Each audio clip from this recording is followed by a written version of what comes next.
Έχουμε ολοκλήρωση στη φάση των ομίλων.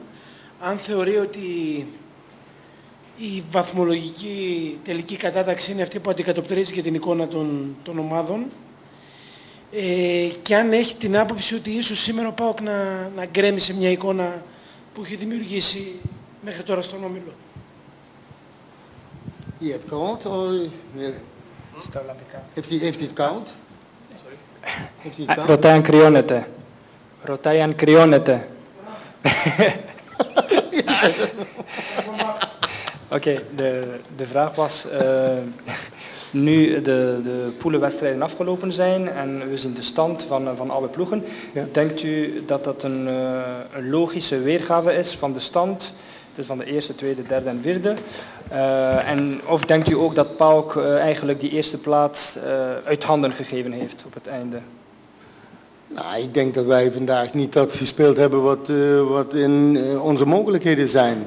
Maar als je kijkt naar de tegenstander, die kan 7, 8 spelers thuis laten. Nou, dat kunnen wij niet.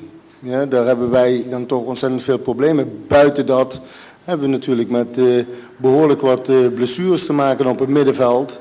En kunnen we daar niet de wisselingen doorvoeren die wat eigenlijk nodig zouden zijn om bepaalde frisheid te houden tegen een ploeg die wel die frisheid had vandaag. Maar wij zijn zeker tevreden met de 12 punten wat we bij elkaar gesprokkeld hebben.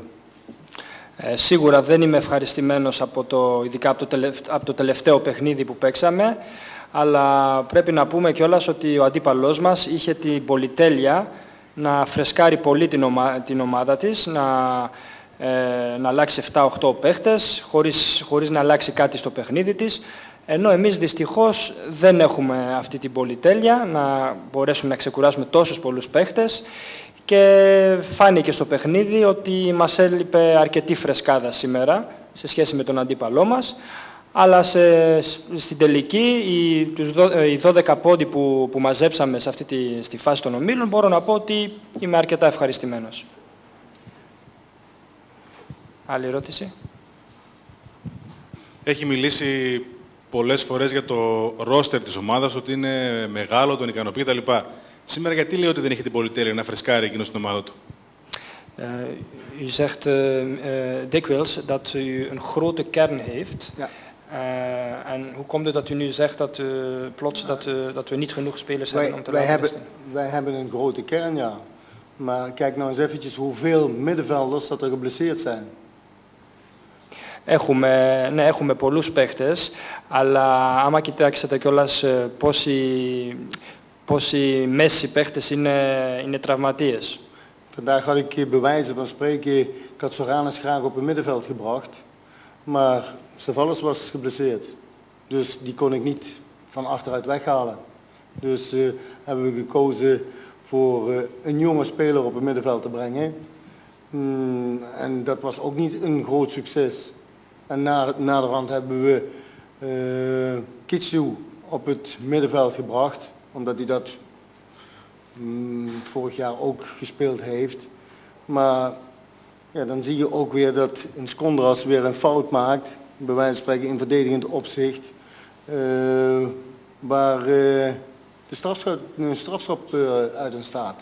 Dus nogmaals, wij hebben niet de selectie zoals een AZ dat heeft. Maar daar zijn we wel aan het werken en daar willen we ook aan het werken. Maar ja, daar zijn we nog niet. Ναι, θα ήθελα και εγώ είχα σκεφτεί θα προτιμούσα να είχα βάλει τον Κατσουράνη στο κέντρο του γηπέδου, αλλά λόγω του τραυματισμού του Στέφανου δεν μπορούσα να το κάνω αυτό και προτίμησα να βάλω ένα νεαρό παίχτη στο κέντρο, που δυστυχώς δεν τα πήγε και τόσο καλά, όπως και προώθησα και τον Κίτσιου στο κέντρο του γηπέδου, ο οποίος δυστυχώς και αυτός δεν έκανε κάποια λάθη και όπως στη φάση του πέναλτι έγινε πάλι από λάθος δικός μας και δυσκολευτήκαμε πάρα πολύ σε εκείνο το σημείο. Δουλεύουμε στο να έχουμε κι εμείς μια μεγάλη ομάδα, να έχουμε πολλούς παίχτες και πολλές επιλογές, αλλά δυστυχώς δεν έχουμε φτάσει την Alkmaar ακόμα σε αυτό το σημείο. Voorin hebben we wel die mogelijkheid. Ik heb Salpi vandaag rust gegeven. Μπροστά έχουμε επιλογές, γι' αυτό και έδωσα στο Σάλπι, τον άφησα να ξεκουραστεί. Maar op het middenveld kan ik niemand rust geven. Αλλά στο κέντρο δεν μπορώ να ξεκουράσω κάποιον, En ook niet in het centrum. ούτε και κεντρικά.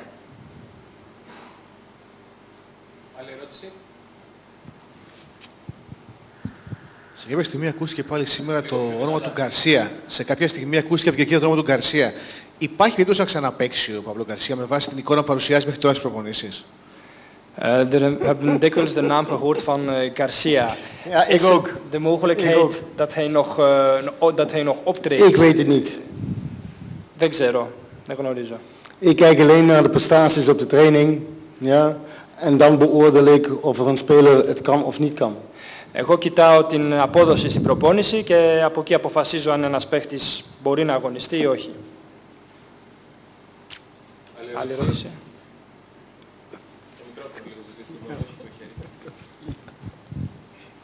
Επίσης, στη θέση των Χαφ, ένας ακόμα παίκτης, ο οποίος προφανώς λείπει από ό,τι καταλαβαίνω εγώ, είναι ο Κάτσε. Θα ήθελα ακόμα ένα σχόλιο. Ποιος? Ο Κάτσε. Nog over het middenveld, dus de afwezigheid van Katse, wat kunnen wij daaruit zeggen? Ja, die mis ik ook. Και εμένα μου λείπει. Die mist de ploeg ook, ja. Λείπει στην ομάδα.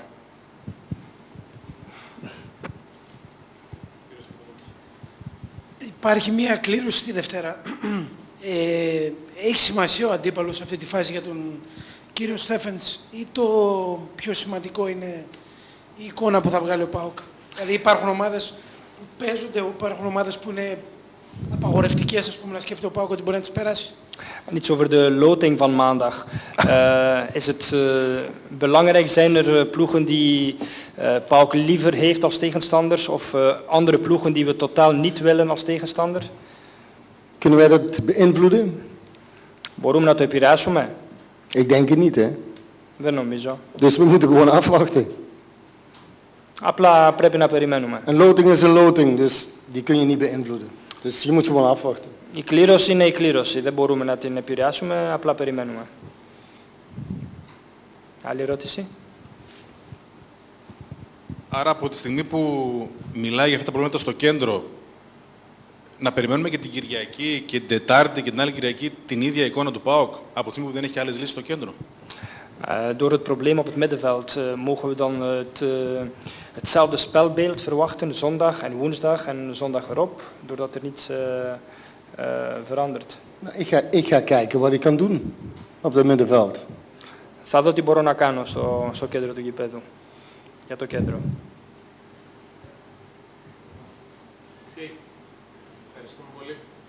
Ja.